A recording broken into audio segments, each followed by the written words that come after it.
Hello everyone, welcome back to the channel. Today we are going to talk about one of the most stunning and significant blows in Russia's ongoing war effort, the strikes that rocked Ust-Luga and Syzran in a single night, shaking the very foundations of Russia's energy sector. The event has already been dubbed, "One Night, Two Fires," and for good reason. Ukraine managed to penetrate deep into Russian territory, hitting vital oil and gas facilities that feed not only Russia's economy but also its ability to fund and sustain the war. These attacks weren't just explosions on the surface, they revealed vulnerabilities inside Russia's security and defense network, while showing the growing sophistication and confidence of Ukraine's operations. From the outside, the picture was clear and shocking. Massive plumes of black smoke rose into the night sky, turning darkness into a fiery stage. In Ust-Luga, the port facilities crucial for exporting Russian oil products were engulfed in flames after precision drone strikes set fire to tanks and infrastructure.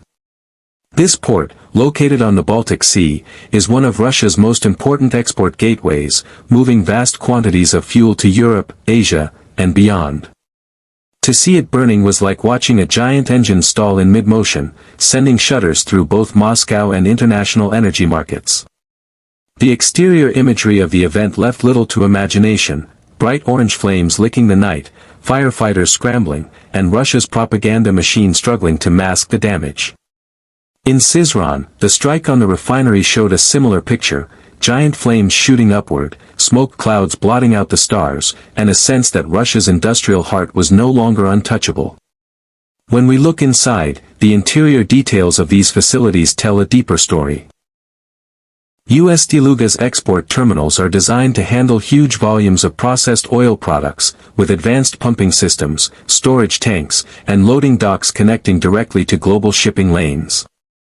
Syzran's refinery, operated by Rosneft, is one of the largest in the Samara region and plays a crucial role in refining crude oil into gasoline, diesel, and jet fuel. These aren't just factories, they are vital organs inside Russia's economic body. And the fact that Ukrainian drones managed to strike them shows that the interior of Russia's defenses, the radar systems, anti-drone measures, and protective security layers, are riddled with weaknesses.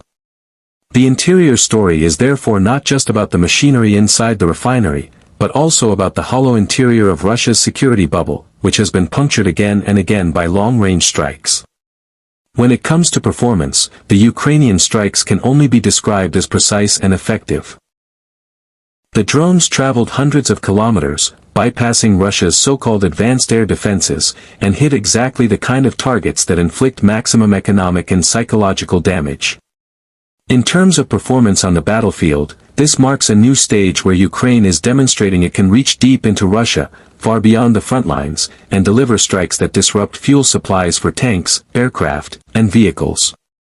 For Russia, the performance of their air defense systems looks increasingly questionable.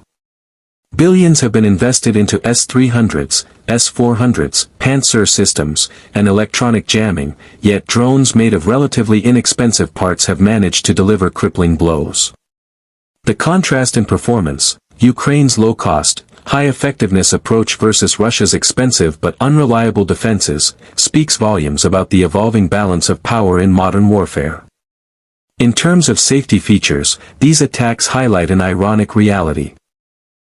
Facilities like Ust-Luga and Syzran are supposed to have built-in safety systems, fire suppression units, emergency shutdowns, and response teams trained to contain disasters.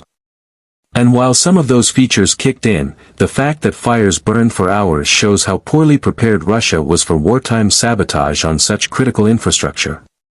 The safety features in Russian propaganda claim invulnerability, yet reality proved otherwise. On a broader level, safety for the Russian people also comes into question.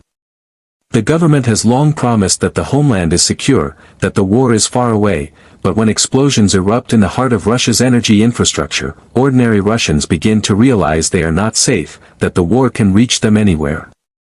For Ukraine, the safety element lies in striking fuel supplies before they are used to fuel missile trucks, tanks, or bombers targeting Ukrainian cities.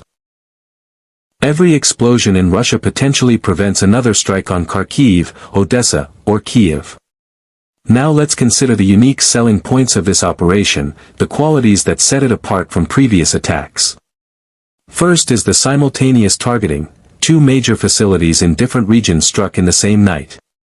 This coordination multiplies the shock factor and forces Russia to divide its response. Second is the strategic choice of targets.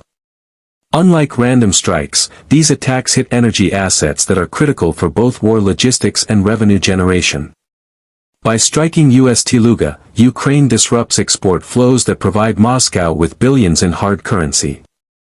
By hitting Syzran, it interrupts domestic refining capacity, reducing available fuel for Russia's military. Third is the messaging value. Ukraine is not only defending its own land but demonstrating to allies that their support is producing results. It sends a clear message to Europe, the US, and other partners. The weapons, intelligence, and training provided are being used smartly and effectively. That builds confidence in continued support. When we speak of price, the equation is staggering. On one side, Ukraine invested relatively little. Drones cost a fraction of the missiles and bombers Russia has been deploying. Yet the financial damage inflicted on Russia runs into the hundreds of millions, possibly billions. The fires destroyed fuel supplies, halted operations, and forced costly repairs. Energy markets reacted with volatility, showing how deeply global prices are tied to these facilities. Meanwhile, the political cost to Russia is even higher. The Kremlin's image of control and security is collapsing as citizens see footage of burning refineries on their own soil. The propaganda price is unbearable. How can Russia claim to be winning a war abroad when it cannot protect its most critical infrastructure at home? The price for Ukraine, in contrast, is small but strategic. Every drone strike that lands forces Russia to spend millions more on defenses, stretching its resources thin. In conclusion, the strikes on Ust-Luga and Syzran mark one of the most dramatic demonstrations yet of Ukraine's evolving capabilities. What began as a defensive war has now turned into a campaign that can reach far into Russian territory, hitting the very lifelines that sustain Moscow's war machine. The exterior scenes of towering flames and thick smoke are not just images, they are symbols of Russia's growing vulnerability. The interior weaknesses of Russian security systems are laid bare. The performance of Ukrainian drones versus Russia's billion-dollar defenses highlights a changing balance. Safety features fail to protect what Russia considered untouchable.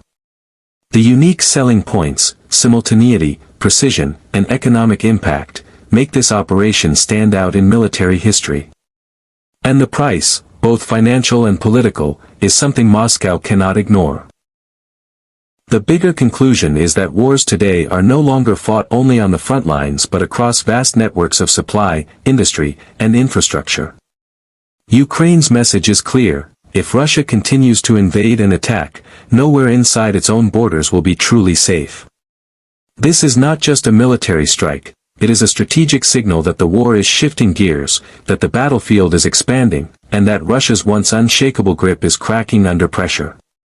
One night, two fires, and a world that now sees Russia's energy empire not as an invincible fortress, but as a vulnerable target.